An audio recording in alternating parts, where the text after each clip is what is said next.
ನಮಸ್ಕಾರ ಸ್ನೇಹಿತರೆ, ಆಫ್ರಿಕಾ ವಿರುದ್ಧದ ಮೂರನೇ ಏಕದಿನ ಪಂದ್ಯ ಗೆಲ್ಲಿಸಿಕೊಟ್ಟ ಬಳಿಕ ಬಿಕ್ಕಿ ಬಿಕ್ಕಿ ಅತ್ತ ಸಂಜು ಸ್ಯಾಮ್ಸನ್. ಅಷ್ಟಕ್ಕೂ ಪಂದ್ಯ ಗೆದ್ದಾದ ಬಳಿಕ ಸ್ಯಾಮ್ಸನ್ ಹೇಳಿದ್ದೇನು ಗೊತ್ತಾ? ಬನ್ನಿ ಇವತ್ತಿನ ಈ ಒಂದು ವಿಡಿಯೋದಲ್ಲಿ ಇದರ ಬಗ್ಗೆನೇ ತಿಳಿಸ್ಕೊಡ್ತಾ ಹೋಗ್ತೀನಿ. ಹಾಗಾಗಿ ವಿಡಿಯೋವನ್ನ ಕೊನೆವರೆಗೂ ನೋಡಿ ಬಂಧುಗಳೇ. ಅದಕ್ಕಿಂತ ಮುಂಚೆ ನೀವು ಕೂಡ ಟೀಮ್ ಇಂಡಿಯಾದ ಅಪ್ಪಟ ಅಭಿಮಾನಿಗಳಲ್ಲಿ ಒಬ್ಬರಾಗಿದ್ದರೆ ತಪ್ಪದೆ ಈ ಕೂಡಲೇ ಈ ವಿಡಿಯೋಗೊಂದು ಲೈಕ್ ಮಾಡಿ ಮತ್ತು ಅಗತ್ಯವಾಗಿ ಚಾನಲ್ಗೊಂದು ಸಬ್ಸ್ಕ್ರೈಬ್ ಮಾಡಿ. ಅದೇ ರೀತಿ ಬಂಧುಗಳೇ, T20 ವಿಶ್ವಕಪ್ 2024ರಲ್ಲಿ ಸಂಜು ಸ್ಯಾಮ್ಸನ್ ಅವರಿಗೆ ಟೀಮ್ ಇಂಡಿಯಾದ ಆಡುವ ಬಳಗದಲ್ಲಿ ಚಾನ್ಸ್ ನೀಡಬೇಕೇ ಅಥವಾ ಬೇಡವೇ ಅನ್ನುವ ನಿಮ್ಮ ಅನಿಸಿಕೆ ಮತ್ತು ಅಭಿಪ್ರಾಯಗಳನ್ನ ಕಾಮೆಂಟ್ ಮಾಡುವ ಮೂಲಕ ತಪ್ಪದೆ ತಿಳಿಸಿ. ಯಾಕಂದ್ರೆ ನೀವು ಮಾಡುವ ಒಂದೊಂದು ಕಾಮೆಂಟ್, ಒಂದೊಂದು ಲೈಕ್ ಕೂಡ ಬಹಳ ಬಹಳ ಮುಖ್ಯ. ಹೌದು ಸ್ನೇಹಿತರೆ, ನಿಮಗೆಲ್ಲ ತಿಳಿದಿರುವಂತೆ ಟೀಮ್ ಇಂಡಿಯಾವು ಸದ್ಯ ಸೌತ್ ಆಫ್ರಿಕಾ ವಿರುದ್ಧ 3 ಪಂದ್ಯಗಳ ಏಕದಿನ ಸರಣಿಯನ್ನ ಆಡುತ್ತಿದೆ. ಟೀಮ್ ಇಂಡಿಯಾವು ಈ ಒಂದು ಸರಣಿಯನ್ನ ಭರ್ಜರಿಯಾಗಿ 2-1 ಅಂತರದಿಂದ ಗೆದ್ದುಕೊಂಡಿದೆ.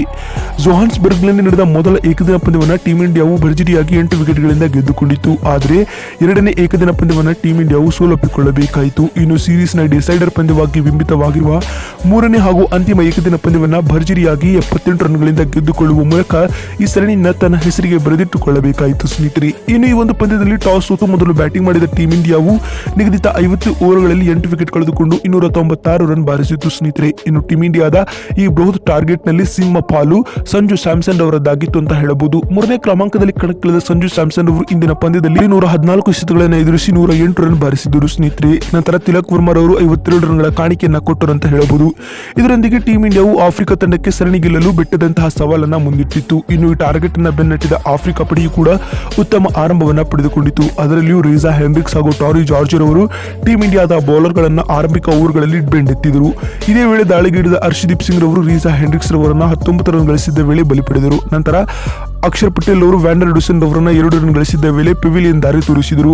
ಇದಾದ ಬಳಿಕ ಟಾರಿ ಜಾರ್ಜರ್ ಅವರು ಟೀಮ್ ಇಂಡಿಯಾಗೆ ಕಂಟಕವಾಗುವ ಮುನ್ಸೂಚನೆ ನೀಡಿದರು.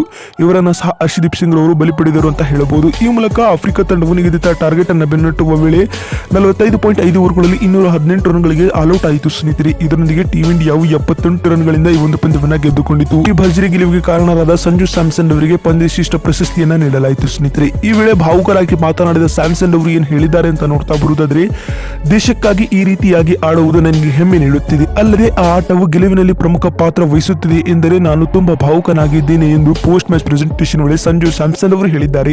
ಇನ್ನು ಮಾತು ಮುಂದುವರಿಸಿದ ಅವರು, ನಾನು ಮುಂದಿನ ದಿನಗಳಲ್ಲಿಯೂ ನನ್ನ ದೇಶಕ್ಕಾಗಿ ಇದೇ ರೀತಿಯನ್ನ ಆಟವನ್ನ ಆಡಲು ಎದುರು ನೋಡುತ್ತಿದ್ದೇನೆ. ಎಷ್ಟು ದಿನ ನಡೆದ ಎಲ್ಲಾ ಕಹಿ ಘಟನೆಗಳನ್ನ ಮರೆತು ನಾನು ಮುಂದಿನ ದಿನಗಳಲ್ಲಿ ತಂಡಕ್ಕಾಗಿ ನನ್ನ ಶ್ರಮವನ್ನು ಹಾಕಲಿದ್ದೇನೆ ಎಂದು ಪೋಸ್ಟ್ ಮ್ಯಾಚ್ ಪ್ರೆಸೆಂಟೇಷನ್ ವೇಳೆ ಸ್ಯಾಮ್ಸನ್ ಅವರು ಹೇಳಿದ್ದಾರೆ. ಇನ್ನು ಮಾತು ಮುಂದುವರಿಸಿದ ಸಂಜು ಸ್ಯಾಮ್ಸನ್ ಅವರು, ಇಂದಿನ ಪಂದ್ಯ ಗೆದ್ದಿರುವುದು ನನಗೆ ಖುಷಿ ನೀಡುತ್ತಿದೆ. ಅಲ್ಲದೆ ಈ ಸರಣಿಯನ್ನ ಸಹ ನಾವು ಗೆದ್ದುಕೊಂಡಿರುವುದು ನನಗೆ ವೈಯಕ್ತಿಕವಾಗಿ ತುಂಬಾ ಸಂತೋಷವನ್ನ ನೀಡುತ್ತಿದೆ ಎಂದು ಹೇಳಿದ್ದಾರೆ. ಇನ್ನು ಮಾತು ಮುಂದುವರಿಸಿದ ಅವರು, KL ರಾಹುಲ್ ಅವರು ನನಗೆ 3ನೇ ಕ್ರಮಾಂಕದಲ್ಲಿ ಮುಂಬಡ್ತಿಯನ್ನ ನೀಡಿದರು. ಅದರ ಪರಿಣಾಮವಾಗಿ ನಾನು ಸೆಂಚುರಿಯನ್ನ ಬಾರಿಸಲು ಸಾಧ್ಯವಾಯಿತು ಎಂದು ಪೋಸ್ಟ್ ಮ್ಯಾಚ್ ಪ್ರೆಸೆಂಟೇಷನ್ ವೇಳೆ ಸಂಜು ಸ್ಯಾಮ್ಸನ್ ಅವರು ಹೇಳಿದ್ದಾರೆ. ನೋಡಿದ್ರಲ್ಲ ಬಂಧುಗಳೇ, ಆಫ್ರಿಕಾ ವಿರುದ್ಧ 3ನೇ ಏಕದಿನ ಪಂದ್ಯ ಗೆಲ್ಲಿಸಿಕೊಟ್ಟ ಬಳಿಕ ಸಂಜು ಹೇಳಿದ್ದೇನು ಅಂತ ತಿಳಿಸಿಕೊಡುವ ನಮ್ಮ ಈ ಪ್ರಯತ್ನ ನಿಮಗೆ ಇಷ್ಟವಾಗಿದ್ದಲ್ಲಿ ತಪ್ಪದೆ ಈ ಕೂಡಲೇ ಈ ವಿಡಿಯೋಗೊಂದು ಲೈಕ್ ಮಾಡಿ ಮತ್ತು ಅಗತ್ಯವಾಗಿ ಚಾನೆಲ್ಗೊಂದು ಸಬ್ಸ್ಕ್ರೈಬ್ ಮಾಡಿ. ವಿಡಿಯೋವನ್ನ ಇಲ್ಲಿವರೆಗೂ ನೋಡಿದ್ದಕ್ಕಾಗಿ ಧನ್ಯವಾದಗಳು.